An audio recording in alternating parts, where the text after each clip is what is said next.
गर्व का पल तब आता है जब भारत किसी भी संकट को झेलकर उसे अवसर में बदल देता है। दरअसल भारत का इतिहास ही इस बात का सबूत है कि जब जब इस देश के सामने मुश्किलें खड़ी की गई, तब तब भारत ने उन चुनौतियों को मात देकर उनसे नई संभावनाएं खोज निकाली। सामान्य परिस्थितियों में जहां सफलता धीरे धीरे हासिल होती है, वहीं संकट की घड़ी में भारत ऐसी ऐसी उपलब्धियां पा लेता है जो सामान्य हालात में सालों में भी ना मिले। और इस बार भारत के सामने जो सबसे बड़ी चुनौती खड़ी की गई है, वो है अमेरिका का 50% का अतिरिक्त टैरिफ। लेकिन आश्चर्य की बात यह है कि यही समस्या भारत के लिए 3 अलग अलग अवसरों का दरवाजा खोल रही है। पहला अवसर है यूरोपियन यूनियन के साथ। अगले ही महीने यूरोपियन यूनियन के ट्रेड कमिश्नर भारत आ रहे हैं और उनका एक ही लक्ष्य है, भारत के साथ फ्री ट्रेड एग्रीमेंट FTA को अंतिम रूप देना। यह कोई छोटी उपलब्धि नहीं है, क्योंकि यूरोपियन यूनियन के 27 सदस्य देश मिलकर दुनिया की सबसे बड़ी अर्थव्यवस्थाओं में गिने जाते हैं। लेकिन मजेदार बात यह है कि यूरोपियन यूनियन के प्रतिनिधियों के भारत पहुंचने से पहले ही पीएम मोदी ने जापान का रुख कर लिया है। यानी एक तरफ यूरोप भारत के दरवाजे पर दस्तक दे रहा है और दूसरी ओर भारत खुद एशिया के सबसे विकसित देश जापान में जाकर नए अवसर तलाश रहा है। दूसरी बड़ी दिशा में भारत का शिपिंग और पोर्ट सेक्टर भी किसी क्रांति से कम विकास की ओर बढ़ रहा है।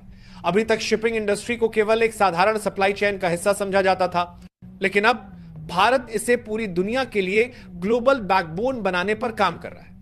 हाल की खबरें यही बताती हैं कि भारत ने 10 ट्रिलियन रुपए के निवेश को 100 देशों तक अपनी पहुंच बना ली है। सोचिए, सिर्फ 10 या 20 नहीं, पूरे 100 देशों से संपर्क साधना, यह कोई साधारण उपलब्धि नहीं है। यह उस आत्मविश्वास का संकेत है जो भारत ने अमेरिकी टैरिफ संकट को अवसर में बदलकर हासिल किया है। अब सवाल यही है कि आखिर यह सब कैसे हो रहा है। यही आज की चर्चा का मूल विषय है।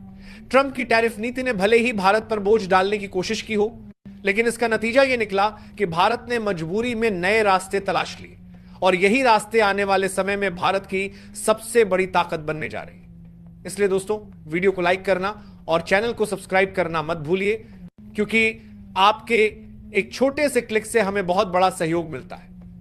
अगर वास्तविक स्थिति देखें तो अमेरिका ने अब भारत पर सीधे सीधे 50% अतिरिक्त आयात शुल्क थोप दिया है। इसका सीधा असर यह है कि जो भारतीय सामान पहले से ही 10% या उससे अधिक टैक्स के साथ अमेरिका में बेचे जा रहे थे, अब उन पर कुल मिलाकर 60% तक का शुल्क लग रहा है। और जब टैक्स इतना ज्यादा बढ़ जाता है तो अमेरिकी उपभोक्ताओं को वही प्रोडक्ट 1.5 से 2 गुनी कीमत पर खरीदना पड़ता है। उदाहरण के तौर पर समुद्री उत्पादों यानी सी फूड को ले, झींगे जैसे लोकप्रिय उत्पादों पर पहले ही 10% ड्यूटी लगती थी।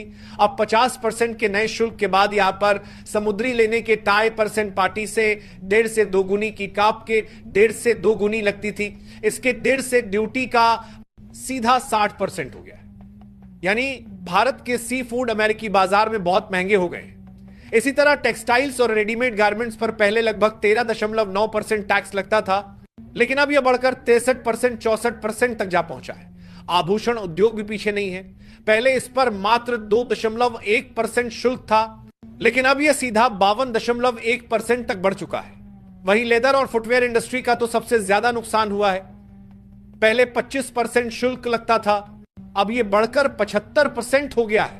यानी साफ है कि अमेरिकी बाजार भारतीय निर्यातकों के लिए अब फायदे का सौदा नहीं रह गया है। ऐसे में भारत को तुरंत ही नए बाजार खोजने की जरूरत थी, जहां वो अपने उत्पादों की सप्लाई कर सके और ज्यादा शुल्क चुकाने की मजबूरी से बच सके।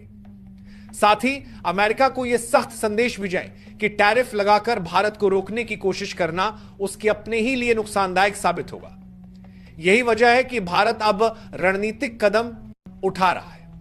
अमेरिका जहां भारत से दूरी बना रहा है, वहीं भारत यूरोप, जापान और अन्य देशों से अपने रिश्ते और मजबूत कर रहा है। दुनिया यह सब देख रही है कि भारत झुकने के बजाय मजबूती से खड़ा है और संकट को अवसर में बदल रहा है। रिपोर्ट्स तो यहां तक कहती हैं कि ट्रंप कई बार पीएम मोदी से बात करने के लिए फोन करते रहे। 4 बार कॉल करने के बावजूद भी पीएम मोदी ने उनका कॉल रिसीव नहीं किया। दूसरी ओर भारत ने चुपचाप शांति से ऐसे कदम उठाए जो पूरे विश्व का ध्यान खींच रहे हैं। इनमें सबसे बड़ा कदम है शिपिंग और लॉजिस्टिक्स सेक्टर में 10 ट्रिलियन के निवेश के लिए 100 देशों को जोड़ना।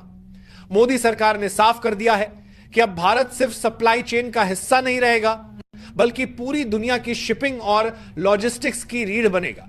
इसके लिए एक की गई है। फिलहाल भारत के पोर्ट्स की सालाना हैंडलिंग क्षमता 2760 मिलियन टन है। सरकार का लक्ष्य है कि 2030 तक इसे 5500 मिलियन टन और 2047 तक 10,000 मिलियन टन तक पहुंचाया जाए।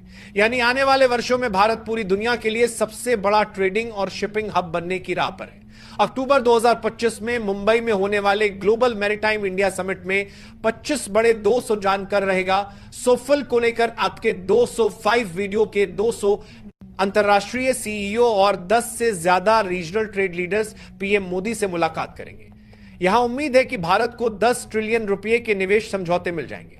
भारत की रणनीति को और भी मजबूत बनाता है। शिपिंग इंडस्ट्री में 100% एफडीआई की अनुमति, जहाजों के आयात पर जीएसटी की छूट, 10 साल का टैक्स हॉलिडे और वन नेशन वन पोर्ट जैसी डिजिटल योजनाएं, यानी जिसने भी इस क्षेत्र में निवेश किया उसका मुनाफा कई गुना बढ़ने वाला है।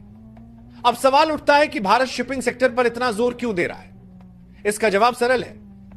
अमेरिकी टैरिफ से एक्सपोर्ट घटे नहीं, बल्कि भारत के लिए नए बाजार खुले। इसका एक ताजा उदाहरण है पीएम मोदी की जापान यात्रा। फिलहाल भारत और जापान का द्विपक्षीय व्यापार लगभग 23 अरब डॉलर का है। इसमें भारत का एक्सपोर्ट मात्र 5 अरब डॉलर और इंपोर्ट 8 अरब डॉलर से ज्यादा है। यानी भारत को जापान के साथ व्यापार घाटा झेलना पड़ता है। यही कारण है कि पीएम मोदी खुद जापान गए हैं, ताकि इस घाटे को कम करने के साथ साथ जापान से नए एक्सपोर्ट ऑर्डर हासिल कर सके। साथ ही जो जापानी निवेश लंबे समय से भारत में अटका हुआ था, उसे भी आगे बढ़ाया जा सके।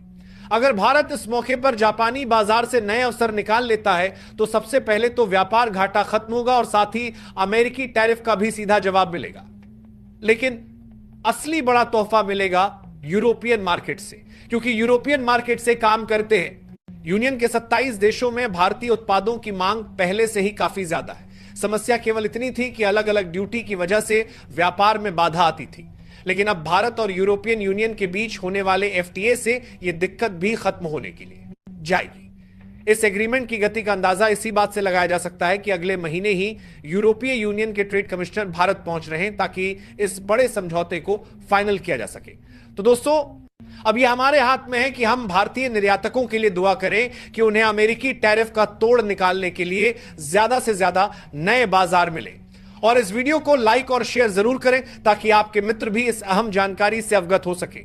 इसी में आपको बता दें कि प्लास्को तरह और नॉलेजेबल वीडियो पाने के लिए चैनल को सब्सक्राइब करके बेल आइकन कॉल पर जरूर दबा दें। मिलते हैं अगले वीडियो में, तब तक के लिए जय हिंद, जय भारत, वंदे मातरम।